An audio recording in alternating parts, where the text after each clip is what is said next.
হ্যাঁ। না না, শারমিন যখন বলেছেন যে আপনারা তাহলে বিচার তখনই করে ফেলতেন, ওই কথার প্রেক্ষিতেই আমি ওই কথাটা বলেছি। আপনি কিন্তু এটাকে একটা অন্যটার সাথে যোগ করে দিয়েছেন, ঠিক আছে? এক নাম্বার।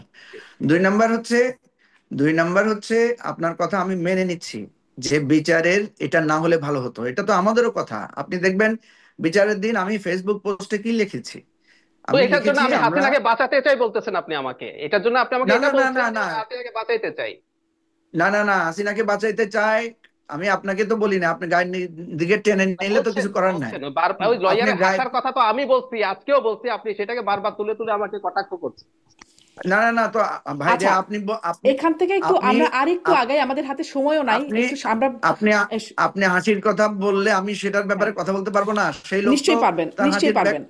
সেই লোক তো তার হাসির ব্যাখ্যা দিয়েছে, তাই না? আমি তো তার পক্ষে নিয়ে আপনার সাথে তর্ক করছি না।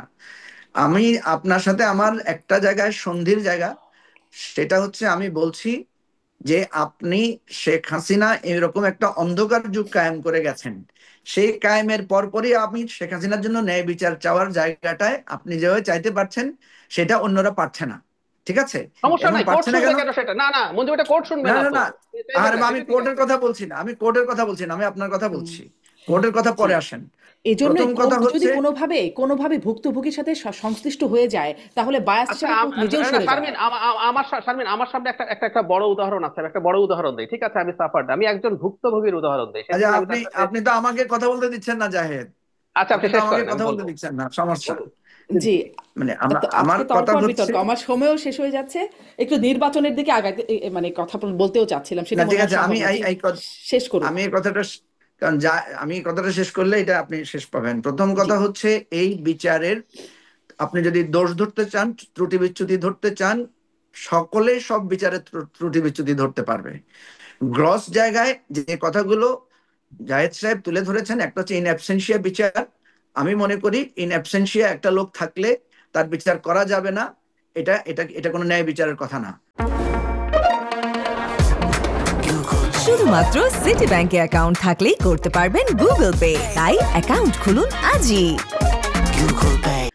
তিনি যদি পালিয়ে থাকেন, তিনি যদি নিজেকে দূরে রাখতে চান, এটা একটা, আমি মনে করি হুম। ইন্টেনশনাল ম্যালাফাইড একটা ইন্টেনশন। সো আপনারা যে কথাটা তুলছেন যে যে ত্রুটি বিচ্যুতি গুলো হয়েছে, সেই ত্রুটি বিচ্যুতি গুলো সারানোর একটাই উপায়, সেটা হচ্ছে শেখ হাসিনা আসুক, তিনি এখানে সারেন্ডার করুক, এবং উনি ভালো লয়ার এখানে নিয়োগ করুক, বিশ্বখ্যাত লয়ার নিয়োগ করুক, তাইলে এই ন্যায় বিচারের প্রশ্নগুলো থাকবে না। আমিও 10 বছর পরে এসে আফসোস হুম। করব না, আমিও দেখবো যে না ঠিক আছে, শেখ হাসিনা এসেছেন, তার পক্ষের কথাগুলো আমরা শুনেছি, একটা ন্যায় বিচার আমরা পাবো। প্রথম সেটা তো কথা একটা হচ্ছে পারফেক্ট পিকচার হতো, একটা সেরকম তো আর হচ্ছে এক না। একজন একজন আসামি যখন অ্যাবসেন্ট থাকে, যখন সে নিজেকে ডিফেন্ড করে না, নিজের কথা বলে না, তখন বিচারটা একপক্ষীয় হয়। এটাই নিয়ম, এটা আইনের বিধান, সেটা কিছু করার নাই। তখন তার পক্ষ হয়ে কেউ কেউ এটাকে প্রশ্নবিদ্ধ প্রশ্নের কথা তুলতে পারবে, এটা কোনো সমস্যা নাই। আমি যেটা বলছি যে তবুও আমাদের আসলে বলা উচিত, তবুও আসলে বিচারকে ন্যায় বিচার হতে হয়, আর সেটি আসামির জন্য ন্যায় বিচার হতে হয়। সেটি আইনের বিষয়। নিশ্চয়ই আপনি যা মনে করেন সেটি আপনি মনে করতেই পারেন জনাব মুজিবুর রহমান মঞ্জু। আপনাদের কি মনে হয় জনাব মুজিবুর রহমান মঞ্জু এখানে একটু বলবেন যে মানে এর পরে আমরা দেখেছি যে এখন সাজাপ্রাপ্ত শেখ হাসিনা তার পুত্র সজীব ওয়াজেদ জয় তিনি বলেছেন যদি তার ব্যান তুলে নেওয়া না হয়, যদি নির্বাচনে তাদের অংশগ্রহণ করতে না দেওয়া হয়, তাহলে পরিস্থিতি সহিংস হতে পারে, এরকম একটা হুঁশিয়ারি হুমকিও তিনি দিয়ে রেখেছেন। কি মনে হয় এরকম কোনো শঙ্কা কি নির্বাচন ঘিরে দেখেন? অবশ্যই সেটা তো দেখি, কারণ আওয়ামী লীগ তো অলরেডি সহিংস পথে গেছে।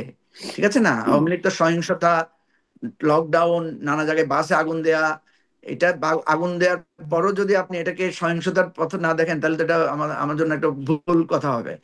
যেখানে বাস পুড়িয়ে দেওয়ার মতো সেই পুরানো সংস্কৃতিটা আবার ফিরে এসেছে, হুম। এবং এবং আমাদের অনেক অনেক মানবাধিকার কর্মীরা ভাবছেন যে আমরা আবার ন্যায় বিচারের, শেখ হাসিনার সাথে অনেক ন্যায়ানুগ আচরণ করা উচিত।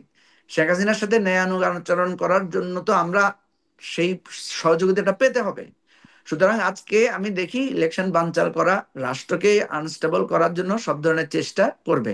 বরং আমি আমি যেটা মনে করি যে ভারত সরকারের সাথে আমাদের একটা আলোচনা হতে পারে যে হুম। শেখ হাসিনাকে তারা মানে আইনের হাতে সোপর্দ করুক। এবং আমি মনে করি যে আওয়ামী লীগের একটা ডিসকাশনে আসা উচিত, যে প্রয়োজনে আওয়ামী লীগ নির্বাচনে অংশগ্রহণ হুম। করুক, তাও কোনো অসুবিধা নেই, ন্যায় বিচারটাও হোক, শেখ হাসিনার জাজমেন্টটাও হোক, আওয়ামী লীগও নির্বাচনে আসুক, আমাদের জি নির্বাচনটা একটা গ্রহণযোগ্য নির্বাচন হোক।